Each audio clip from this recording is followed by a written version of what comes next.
Hello， 姐妹们，锵锵！今天我们来挖这个超大水晶宝石盲盒。据说这种盲盒里面有12种矿石，还有不同颜色的水晶，运气更好的还能挖到价格不菲的玉髓。大家都知道，我挖宝石从来运气都是非常好。看看这次我能不能挖到最难挖的玉髓？觉得我能挖到的扣1，觉得不能挖到的扣2。话不多说，开挖！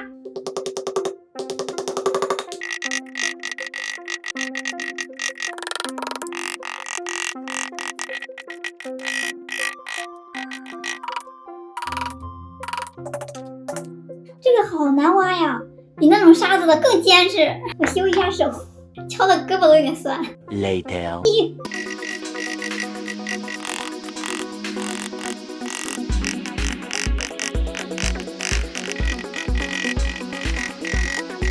我都挖半天了，什么都没看到，而且还总是敲到手。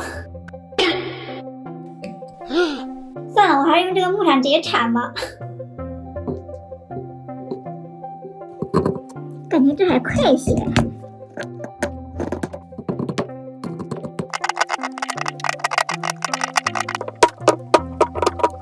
我都挖1/3了，还没有看到宝石，难道这把要翻车吗？哦，终于看到一个了！哇，第一个挖出来是个萤石哎，它的主要成分是氟化钙，据说有些在紫外线的照射下还能发光。但是我这个刚才照了一下，并不能发光。继续挖。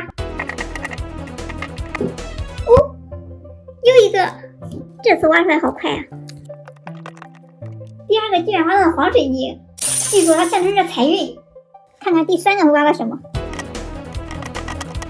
我又看到一个，第3个是粉水晶，代表着姻缘和爱情，也被称为爱情石。又看到一个，我又挖到一个黑曜石，据说它是火山爆发时熔岩喷发而成，在游戏里面这种材料非常珍贵哦。哇，又一个，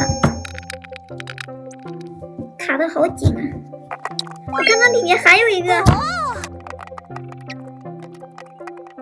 哇，一次挖到2个哎，一个是玛瑙，一个是方大石。玛瑙是一种比较常见的玉石，有一定的收藏价值。方大石又称蓝纹石，颜色比较好看，但实际价值不高。我这都已经挖1大半了，怎么还没有挖到玉髓呀？希望这次能挖出来。哇，又一个，又挖了一个雪花黑曜石，它是黑曜石的一种，因为上面有白色的斑点，所以叫雪花黑曜石。又发现一个。又挖了一个黄水晶，这是要发财的节奏呀！又一个，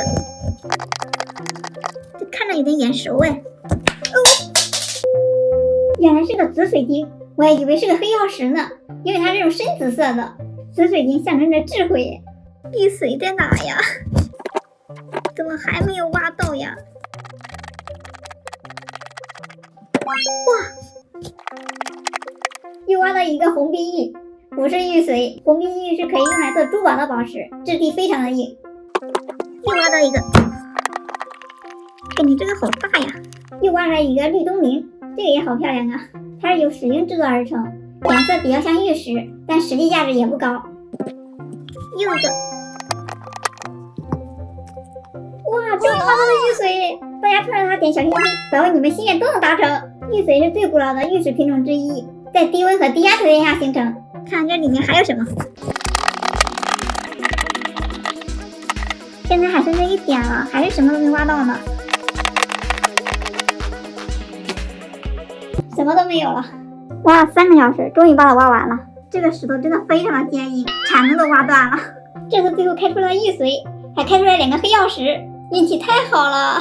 大家还想看我挑战挖什么宝石？在评论告诉我。拜拜。